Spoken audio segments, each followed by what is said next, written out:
Folks, back here on the Bossman show, Hampton Pirates head coach Buck Joyner with me out of the Big South Conference. Coach, man, you talk about there, you guys staying safe up there in Hampton, man. How things been going to you guys so far this year?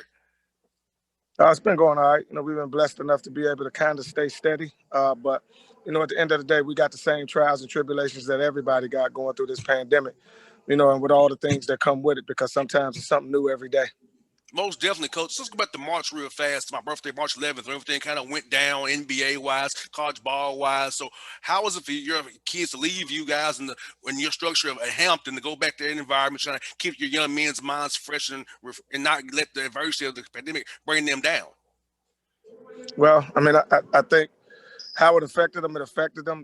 We had to all come up with new ways of doing things. We probably had more Zoom calls, more FaceTime calls, all those types of things to make sure we stayed in touch with our players and keep them mentally and physically active as we possibly could.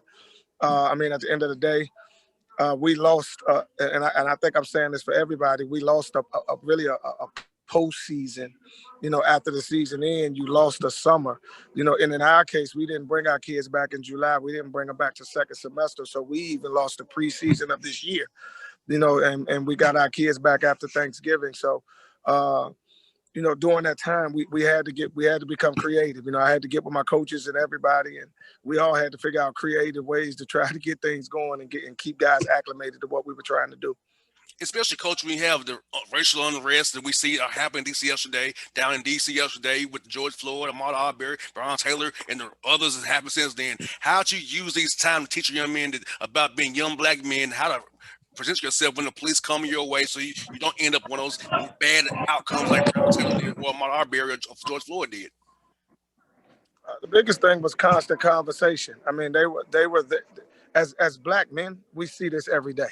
Yes. This is what we live. Now, again, what we were able to do for them, and even some, more so with my players, I'm talking about my sons and everybody else, my 13-year-old and my 15-year-old, we were able to put a face and a name to it, able to really be able to show, now it's not just talk, we were able to show it. We allowed them to express themselves a lot. We allowed them to express themselves freely, even though we told them to be smart about it and don't do something to damage the message that you're trying to relay and that we're trying to relay about how we feel and how we think things should be.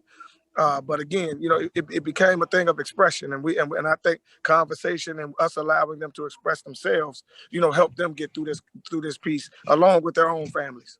Well, different, Coach, like I said, I'm 33 years old. I'm a little older than your guys, or I've been 33, and they got a lesson in 2020 about how life is. It's as a black man in America. Mm-hmm. There wasn't no sugarcoat. They got a full-fledged crash course in ways black men in America, and I feel like that'll help your young men from this day going into their lives because of what having you as their coach to teach them and their parents as well to show them, hey, this is what you got to deal with in life. And this adversity comes at you, you got to take it head on, adapt, overcome, and conquer this mess because it's what you're going to deal with the rest of your life. Well, one thing, and we try to put this as one of the pillars of our program, but, I do tell our young men that it's one test that we all going to take every day. And I think that's one thing and that's the eye test. And I was told that by Big House Games one time when I was sitting with him, my uncle, and my father, and we were sitting watching. We were at the Final Four one year when I was just starting coaching with my uncle. And like you said, it's a test that we're going to take every day, and it's the eye test. And we're being judged every day by the way we look, not sometimes by the way we act. So we have to be cognizant of that, and we have to understand what we put off and happy, and then our guys, we're able to understand and see that a little bit more every day. We got to be more aware in these days and times than we've ever had to be. And I'm like you, 33. I'm 48 years old. Some of this I've never seen before, or nothing even close to it. So as they're learning, I'm learning also. But like I told them, we got to pass this eye test every day. So understand how you look, act, and talk everywhere that you go, because you're being judged every day, and you got people losing their lives over this stuff now. And it is that serious. And Coach, what I said to my sponsors? Because Coach, I'll be honest with you, I lost 5 sponsors this summer because I decided to speak the truth about living life as a black man. I wasn't all about the Atlanta Hawks or college basketball or the Falcons. I talked about me as a black man, and I lost 5 sponsors. But coach, I don't care about that because the message is more important to our listeners and young black men grown up that you're coaching, my age and your age, man, beyond that. We need to address these issues, take them head on, quit being nice about this stuff. We have lived a certain way that's not privileged. And when you get in your car Right. and take off your Hampton gear, take off my Atlanta Hawks gear, my nice suit, I'm J.R. McHenry, a black man in Atlanta, Georgia. I'm not protected by being the Hawks or being a radio host. You know what I'm saying? You've been a coach. So, like, it's real life we experience once we take off our gear from our jobs. We're just Right. regular black guys in America. Well, at the end, like you said, the beginning of the day and the end of the day, you're a man first, and then you're a black man. And that one thing I do tell my players, and I tell my sons, and I tell everybody around me that, and we're all religious and faithful type of people in some instances. But I live the biggest piece of my religion I live by is that when I do good, I feel good. When I do wrong, I feel wrong. There are some good and bad people and good and bad situations in this world, but it's how you handle yourself and how you attack them. And again, I hate that you lost your sponsors, but you shouldn't feel bad about doing the right thing. Your religion and your heart is right. That's why you're sitting here right now. Most definitely, coach, and academically, coach. Your coaches, your advisors, it's Hampton really helped your young men their grades because I know going from being on campus, having structured study halls to being virtual, for me, it's been hard as heck, coach. I know for some of your guys it was hard. So how was that managing with your young men, getting them keeping their grades up high as you want them to be when them being at home without the structure of being on campus with tutors and people around them to help them? Well, it was the same thing that we talked about from the basketball and in a personal standpoint. Constant conversation. Yes. We had to be in conversation with them every day about what was going, because just like they were virtual, the teachers but the instructors were virtual also. So again, we had to teach them to be more aware of their academic situations. And you got to use your email. You got to use your Skype. You got to use your Zoom. Whatever avenue of conversation you had to make sure that you're doing the right thing. In the classroom, you had to do, and we had to assist them however we could and whenever possible. But again, it was the conversation piece. And what's crazy is, as coaches, I think we all teach that whatever happens in athletics is indicative of life. So in athletics, we always teaching our kids to communicate. You got to communicate. You got to talk. To be able to be successful. The same. It was more evident this year for what they had to do. One, not only in the streets and socially, but also academically. They had to be in constant conversations with their teachers because you didn't see them every day. Well, definitely, coach. And also, I tell my listeners, coaches, man, when you guys coach, it's more than just X's and O's and drawing up plays. You are a mentor, a leader, a father figure, a brother, a cousin, a therapist, a counselor, all in one man with all these different layers to your job beyond just X's and O's. That's the easy part. The 2 hours you're in the basketball court, but you are trying to grow young black men from your program to be great husbands, fathers, leaders in their communities after they leave Hampton and leave you guys at 22 or 23 years old. Well, the one thing we're trying to teach them is to be the best representative that they can of themselves, this university, and of their families. As you said, but again, I think I tell a lot of people around me and the people that I work with when we have our meetings as an athletic department or even some university meetings. The one thing a lot of people don't understand, like I tell some instructors that I do talk to and I meet and I see out from time to time because they come to games. I'm a professor just like you're a professor. The only difference between me and you is I take my test in front of 5,000 people and I'm judged and graded by 5,000 people where you aren't. I tell everybody in the departments and the people that I work with, everyone that's involved with this program, from a parent to an academic person to an instructor to a janitor, I'm responsible for every job that they do. But I'm judged by the one thing that they're not judged on, wins and losses. So again, I have to be able to connect with my young men and not them, but also the people around me to be able to make sure everybody on the same page and we all here for the right reasons. And then hopefully you're able to win ball games so you're able to keep your job.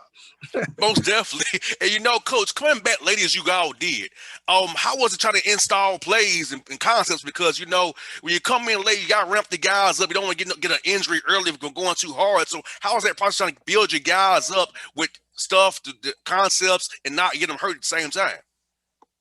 It's still a work in progress now. I mean, we're in January now, but we've roughly been together as a unit for about a month, and we've already played 11, 10, 11, Yep. maybe 11 ball games. Mm-hmm. So you have to learn on the fly. And the one thing we try to instill in our guys is that's where your instincts and everything have to kick in. Basketball is basketball. Some of those things aren't Exactly. going to change. But right now, we're using this time to be able to learn our guys, for them to be able to learn us, to learn the conference, to learn what it takes to win. And then the one thing, as I told them, no win is too great at this point in the year, and especially with this crazy year we're going through, and no loss is too bad. But the one thing that we're aiming for is to win as many games as we possibly can. But when we walk into that Big South tournament, if God blesses us to be able to have one, we're going to be the best team that we can possibly be, to be able to be prepared however many nights we got to play to go reach our ultimate goal of going to an NCAA tournament. Like So you all said, this is dress rehearsal for us. like you said, Coach, the most important games are at that Big South tournament. Like so, you could go on a run and lose that one game at that tournament, and it's all over for you. Maybe the NIT, of course, if you win the championship. But besides, like you said, Coach, you want to peak at that tournament and be ready for that, like you said, and That's make it. that run there. Right, and that's what we're aiming for right now, and really because of the times. These are tough times. We didn't have a lot of time to prepare, and that's fine. We knew that. We knew what we were up against, so we prepared for it. We're built for it, and when it's time for us to peak, I think we'll be ready. And Coach, last one I got for you, Coach, this man. How's these playing these games back to be played Radford back to back here. You got Upstate back to back. So how's it been so far? The whole back to backs here. How have you been manage those night one v night two that back to back there? You know what?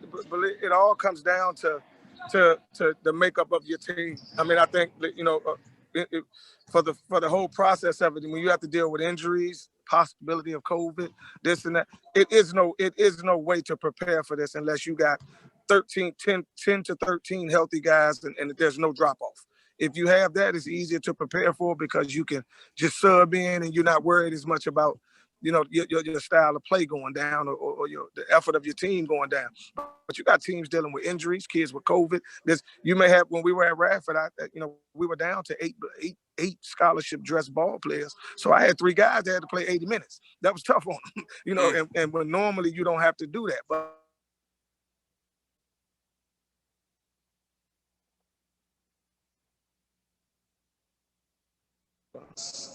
am I Okay. back? Yeah, you Can you back, hear me? Coach. Yeah, finish that. You finished your point there, So Coach. Yeah, you like I back. said, we were in a similar situation at Charleston Southern, where we were blessed enough to win 2 games. So again, I don't know that it's a blueprint for this. It's how healthy you are going from day to day, and then you got to make decisions based off that. No doubt, Coach. Well, Coach, man, best luck to you against Upstate. I'm definitely cheering for you guys, man. I know you all been good to me in the show, man. So I definitely want you to all do well. I was in the Big South and show what the Hampton Pirates are all about, Coach. Get back that big dance again, man, in March there. Hey man, that's the goal, man. I appreciate you, brother. Anytime, Coach, you be safe, be have a team, be safe always, Coach. Thank you always for your time, man. No problem. All right, now, see you now.